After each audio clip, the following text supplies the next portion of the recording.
Assalamualaikum warahmatullahi wabarakatuh. Ketemu lagi dengan Bagus Johan Maulana SKM dalam video tutorial manajemen program kesehatan. Teman-teman, hari ini saya akan share materi tentang dasar-dasar analisis masalah kesehatan part yang ketiga, yaitu bagaimana kita melakukan interpretasi data atau memberikan makna, memberikan penilaian, menakwilkan. Ini artinya apa? Seperti itu.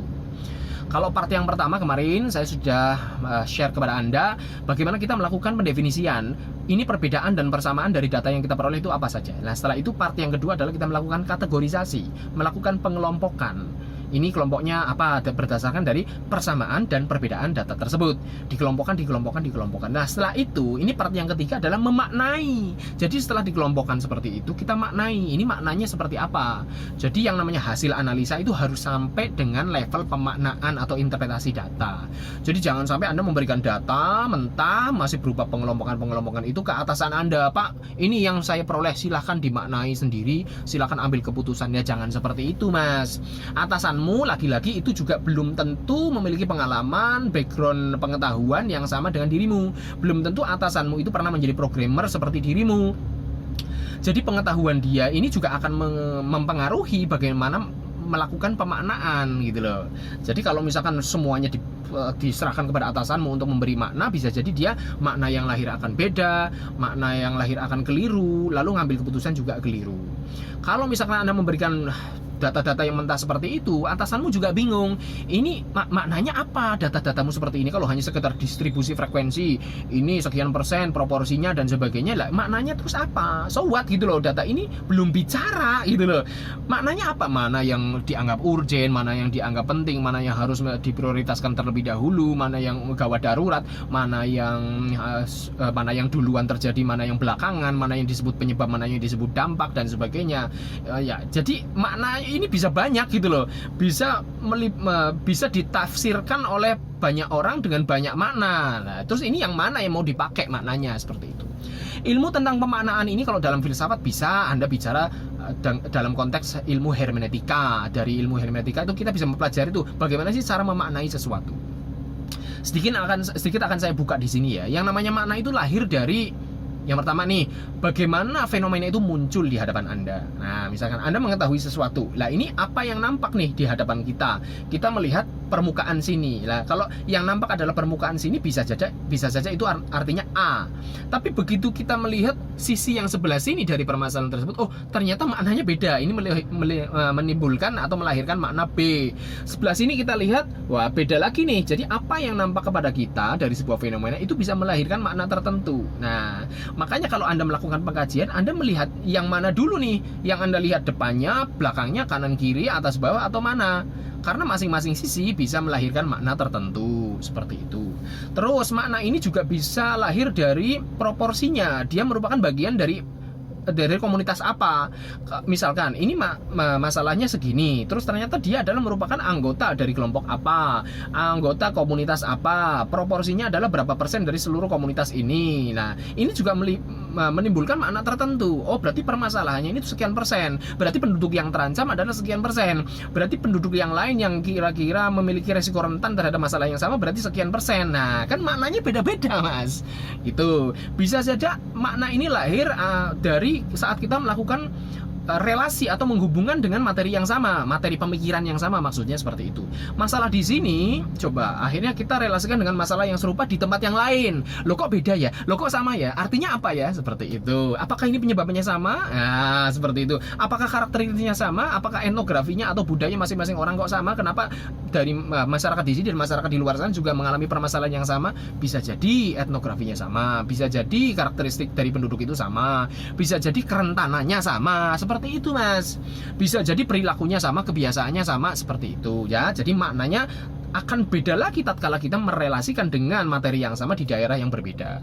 Makna juga bisa timbul saat kita melakukan merelasikan antara materi yang sama di tempat di waktu yang berbeda. Misalkan, oh kejadian ini juga pernah terjadi tahun kemarin, bulan kemarin, Tidak, tapi 2 bulan sebelumnya pernah terjadi juga. Apakah ini masalah yang sama? Nah, kita kaitkan nih, apakah ada dari variabel waktu, dimensi waktu ini, apa sih yang sama atau yang beda? Oh, ini terjadi di setiap musim penghujan. Nah, apa hubungannya nih kasus ini dengan musim penghujan? Apakah ini dipengaruhi oleh cuaca? Apakah ini dipengaruhi oleh habitat nyamuk? Apakah apa gitu kan? Nah, jadi saat kita melakukan relasi dengan materi-materi lain, maknanya bisa beda lagi, Mas, gitu loh. Terus bagaimana kita melakukan pemaknaan? Nah, kita relasikan dengan apa? Relasikan dengan pengetahuan yang sudah ada di dalam kepala kita. Jadi isi kepala Anda pun bisa mempengaruhi makna yang akan timbul gitu loh. Beda orang, beda kepala, beda isi kepala, maknanya bisa aja beda. Misalkan nih, saya ngomong ini HP karena sebelumnya saya tahu yang namanya HP itu apa. Kalau saya belum pernah melihat HP, saya belum tentu bisa ngomong ini HP, belum tentu bisa mendefinisikan, belum bisa aja saya plonga-plongo, ini alat apa ya? Kok ada gambar saya dan sebagainya. Jadi pengetahuan Anda, pengetahuan siapa yang akan memaknai itu akan juga mempengaruhi makna yang akan timbul. Makanya tadi saya bilang, kalau misalkan masalah seperti ini kok tidak Anda maknai, Anda pasrahkan data apa adanya ke atasan Anda, bisa jadi atasanmu itu akan memaknai sesuatu yang beda gitu loh. Makanya lebih baik itu Anda sendiri yang memaknai. Anda sebagai petugas, sebagai programmer, Anda yang memaknai. Kalau Anda memang ngeblank, belum pernah mengetahui konteks yang Anda hadapi, masalah yang Anda hadapi, Anda bisa tanya kepada orang yang pernah mengalami. Misalkan nih, Anda sebagai petugas surveillance misalkan, surveillance baru belum pernah melihat penyakit yang namanya campak, tapi ada kejadian campak, Anda disuruh oleh atasanmu, silahkan dikaji. Wah, Anda hanya menangkap apa yang kelihatan ya kan, faktanya, konsepnya seperti apa, aspek why dan aspek how kasus itu terjadi. Lah, terus Anda kan nggak bisa memaknai nih. Kalau Anda tidak bisa memaknai karena isi kepalamu kosong, belum pernah belajar apa itu campak, belum pernah melihat kasus-kasus campak itu seperti apa, Anda bisa nanya kepada seniormu, kepada temanmu, kepada siapa yang pernah menjumpai penyakit campak itu seperti apa, seperti itu ya. Jadi karena pengetahuan kita ini akan sangat mempengaruhi makna yang akan timbul saat kita mencoba memaknai sesuatu di hadapan kita, seperti itu. Contoh misalkan KLB demam berdarah. Nah, kita mau memaknai ini sebuah kegawat daruratan. Kita memaknai, wah ini KLB nih, ini sudah gawat. Loh, kata siapa mas? Nah, ini juga beda-beda kita mau ngomong KLB atau enggak. KLB bisa jadi kan itu sebuah masalah yang muncul karena sudah tidak pernah terjadi, atau muncul karena tidak pernah terjadi lalu muncul, atau masalah ini sebenarnya sudah clear, kita sudah dinyatakan misalkan eradikasi frambusia, sudah dinyatakan eradikasi frambusia kok muncul. Nah, itu kan bisa jadi itu sebuah KLB ya kan. Nah, kalau misalkan KLB ini juga bisa timbul karena 2 kali, jumlahnya sudah 2 kali dari periode sebelumnya. Nah, ini sebelumnya tuh yang mana? Apakah minggu lalu, apakah tahun lalu, bulan lalu, ya kan? Seperti itu. Ini KLB, kita disebut ini KLB karena apa? Oh, karena ini jumlahnya sudah melebihi rata-rata jumlah setahun yang lalu. Nah, kalau direlasikan dengan teori seperti itu bisa jadi ini sebuah KLB. Misalkan demam berdarah, loh ini kan juga sudah 2 kali lipat jumlahnya dari periode sebelumnya. Ini juga sudah melebihi rata-rata di tahun lalu.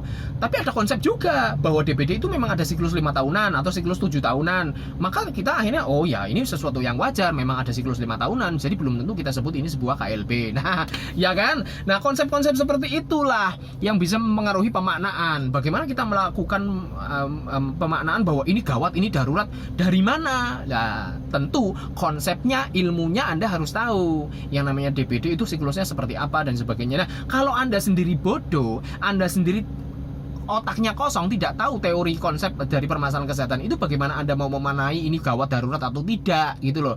Makanya jadi programmer ya harus pinter, rajin-rajin membaca. Misalkan Anda jadi surveillance, penyakit campak itu seperti apa ya harus dibaca, Permenkesnya barangkali ada ya seperti apa harus dibaca, juklak juknisnya itu seperti apa ya harus dibaca, tata laksananya seperti apa harus dibaca. Begitu mas. Kalau jadi programmer males baca, gawat mas, Anda nggak bisa melakukan pemaknaan gitu loh. Nah, terus bagaimana kita melakukan pemaknaan? Bisa jadi antara fakta ini dengan fakta yang lain itu ternyata berhubungan gitu loh. Oh, ternyata ini merupakan bukan sebuah kasus individu, tetapi kasus yang saling berhubungan. Ternyata kasus yang saya jumpai ini merupakan penularan dari daerah yang lain. Nah, jadi Anda perlu memahami fenomena-fenomena di daerah lain, di daerah sebelahnya seperti apa. Kalau direlasikan, oh ternyata ini ada sebab akibatnya. Oh ternyata yang saya dapatkan ini adalah kasus impor, bukan indigenous ya kan.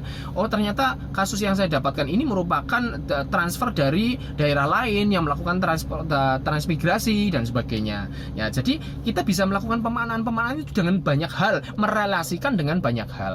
Fakta yang nampak itu mungkin satu, tetapi gara-gara kita beda cara pandang, beda orang yang melihat, beda permukaan yang nampak, beda isi kepala, maka bisa menimbulkan makna yang beragam pula. Nah, dari sekian kemungkinan makna apakah yang akan Anda sampaikan kepada atasan?